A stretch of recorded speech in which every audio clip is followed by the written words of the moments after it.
All right, well, good morning, everyone, and thank you so much for being here. So we're holding this event in the middle of what's already proving to be another record-breaking Arizona summer. Just yesterday, we experienced the hottest day of the year so far. Phoenix hit 118 degrees, breaking the daily high temperature record. That kind of relentless heat is more than just uncomfortable. It's dangerous. And it's exactly why today's conversation is so critically important. So it's my honor to introduce Congressman Greg Stanton. As the former mayor of the city of Phoenix, he's experienced more than a few brutal Arizona summers, and he knows firsthand how important it is to protect those who work in the heat. In Congress, he founded the bipartisan Extreme Heat Caucus and is working to advance a National Extreme Heat Awareness Week in early July to help bring national attention to staying safe during high temperatures. So once again, it's now my privilege to welcome Congressman Greg Stanton.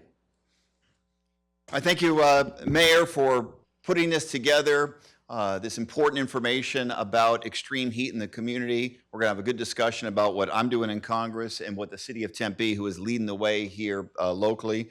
Councilmember Keating and Hodge, thank you for your leadership. I'm really proud of the city of Tempe and the actions that they have taken. In Arizona, we know that extreme heat is incredibly dangerous. Late last month, more than 100 million Americans around the country across 26 states were under extreme heat advisories, just like we are here in Arizona now, from New England to the heartland and obviously here in our community. This issue about the impact of extreme heat on our health and our infrastructure and our quality of life, it is not going away. In fact, it is getting worse as the climate warms. Right when we need officials at all levels of government taking real, meaningful steps to save lives, the Trump administration is moving in exactly the wrong direction. This is not a partisan issue. This is just my strong feelings about the direction that the current administration is taking. Federal employees, researchers, public health experts, administrators of grant programs have been caught up in mass firings by the current administration. Experts on heat safety at the National Institute of Occupational Safety and Health were abruptly fired. They do incredible research on how Americans can best protect themselves or their employees from the heat. That research informed the city of Tempe's Worker Protection Ordinance, which we are here today to celebrate. At the Centers for Disease Control and Prevention, Division of Environmental Health and Safety and Practice, all 200 employees researching how climate change and extreme weather harm public safety were fired. Restructuring at the Department of Health and Human Services eliminated the staff of the Low-Income Housing Energy Assistance Program, LIHEAP, which helps Arizona families pay their air conditioning bills during the worst of the summer heat. Congress promised them that help, and it is unforgivable to let people's power shut off during one of the hottest summers on record. And across the federal agencies, the Department of Labor, Energy, Interior, research on climate change and extreme weather has been trashed. Every day, I'm hearing about grants and projects focused on resilience, heat mitigation, and public health that were canceled because they were part of the so-called Green New Deal. This will set back our ability as Americans to understand and tackle the impacts of extreme weather by decades. Now, I lead the Congressional Subcommittee on Emergency Management. It's clear to me that the dismantling of the National Weather Service, the National Oceanic and Atmospheric Administration, NOAA as we call it, and the Federal Emergency Management Administration, FEMA, will only make it harder to prevent extreme heat disasters. These agencies collaborated on critical heat tracking programs like the National Integrated Heat Health Information System, which was led by top researchers here at Arizona State University and the University of Arizona, by the way. Their mission was to raise public awareness of extreme heat and its dangers.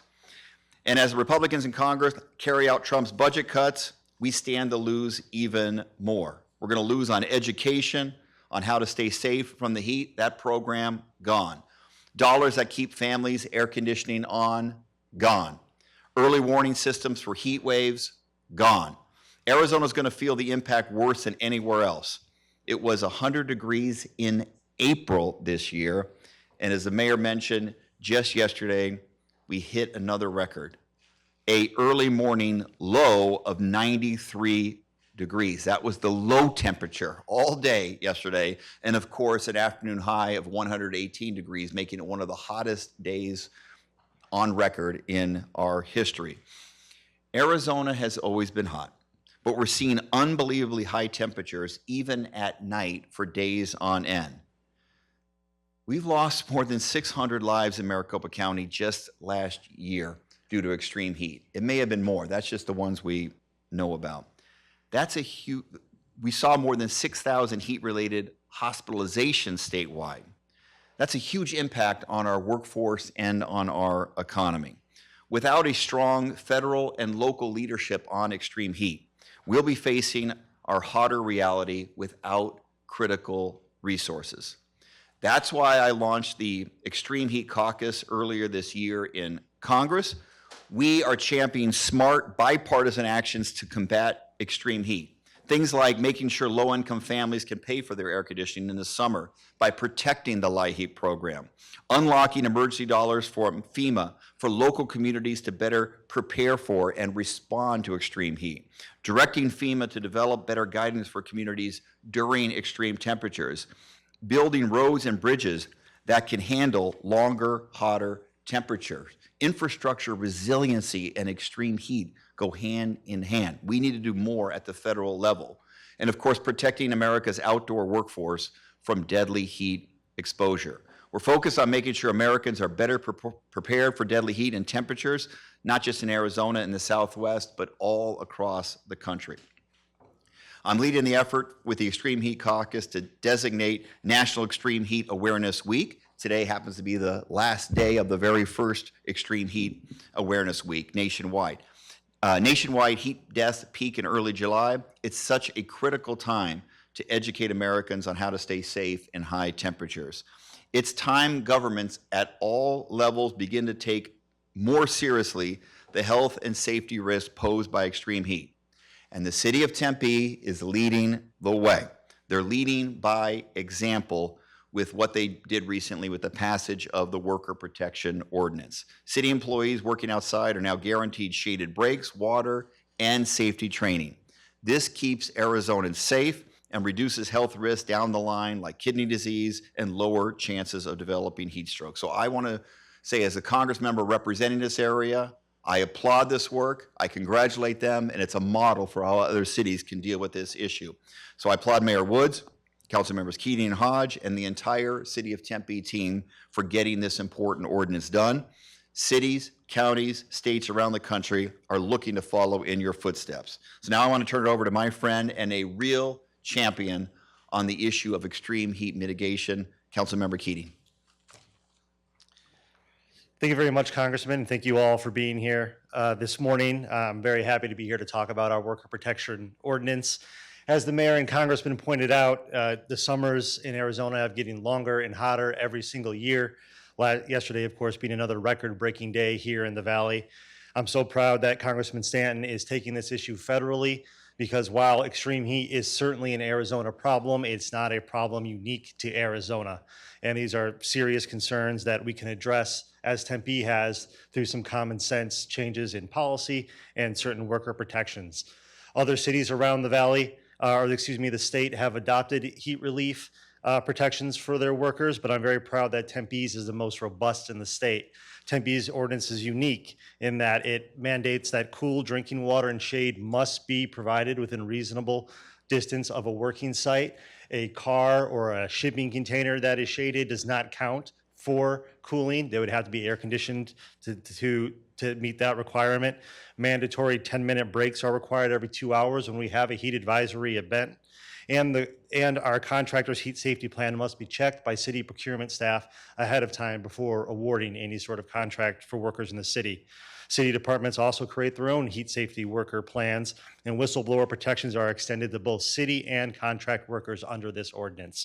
So I'm very proud of the common sense solutions that we have here in Tempe have taken to mitigate extreme heat.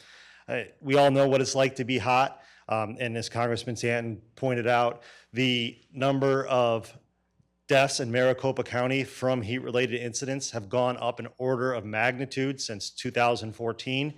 This is obviously unacceptable, and as we work to combat global climate change further, this is just a small step in an overall plan and an overall mission to protect the people that are outside for their work every day from the extreme heat environment that we're seeing that continues to only get worse. So thank you, Councilmember Hodge, for your work on this as well, and everyone else that played a role. I would like to introduce Adrian Martinez. He leads our Tempe solid waste crew that collects bulk trash. It's an essential job for our city that doesn't get to stop just because of extreme weather or a longer and hotter summer. So Adrian, please. Excuse me. Hello, my name is Adrian Martinez. I work solid waste bulk collections.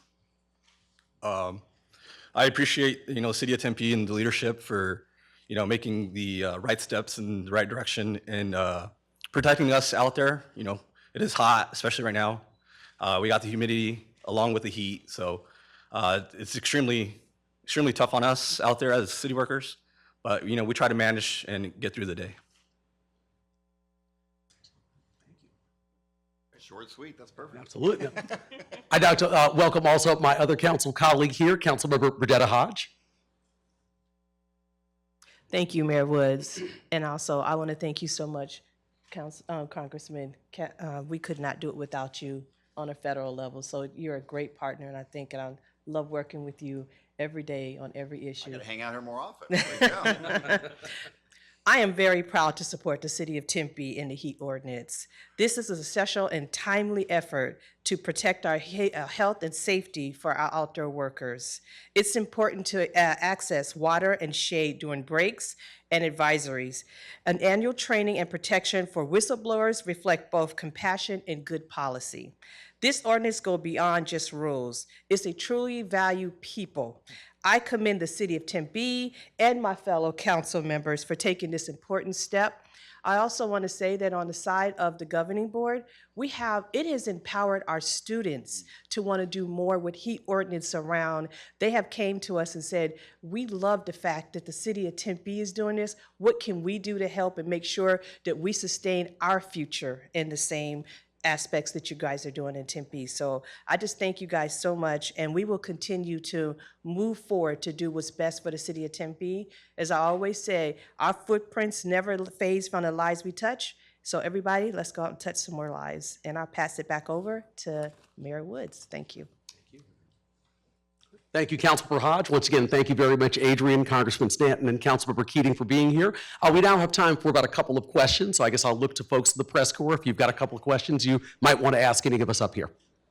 How many Tempe employees is this going to affect, and who are, in addition to you, so who are the employees who are going to be most impacted?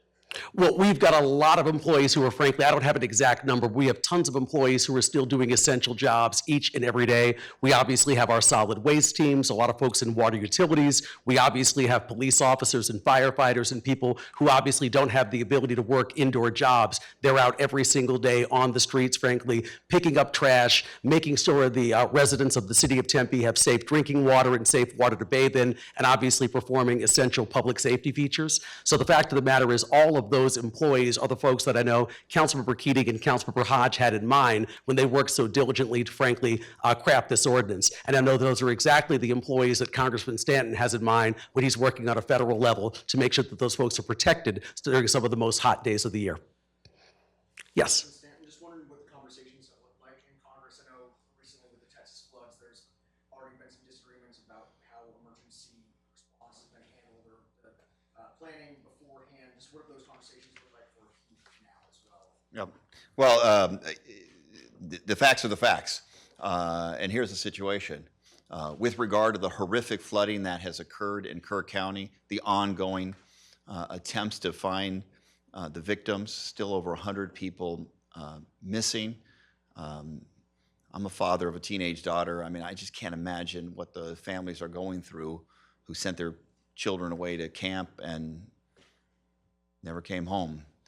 It's horrific. So I know I speak on behalf of all of us that our hearts go out to them. But That being said, where is the FEMA administrator? Administrator Richardson. He's been nowhere to be found. He's not been on scene in Kerr County. He hasn't done a single press conference. He hasn't briefed members of Congress as to the situation. CNN reported yesterday that Secretary Noem of Homeland Security, which obviously FEMA is a part of, she's insisting that she personally approve every contract $100,000. Well, what that resulted in is a delay in the search and rescue teams from FEMA getting on the ground in Texas until Monday, 3 days after the horrific flood. In emergencies, in weather-related emergencies, minutes matter, hours matter. They were 3 days late to begin their effort. They've taken the approach that all emergencies, weather-related emergencies, hurricanes, floods, even in Arizona, extreme heat, which is a natural disaster just like any other. It's a slow-moving natural disaster, but the extreme heat and the deadly cost of it, over 600 of our fellow citizens dying each of the last 2 summers, is a natural disaster. They believe that that should all be borne by localities and states, that the federal government should no longer have responsibility for that. It's tragically ironic because the entire point of the federal emergency management system is to help out local communities and states when an emergency goes beyond their capacity. The whole point of it is to lead with localities first, but then the federal government comes in and supports them through the federal emergency disaster declarations to help out when it goes beyond that. We owe that to our fellow Americans. And this administration is trying to advocate all responsibility for that. Obviously, I'm very much opposed to it.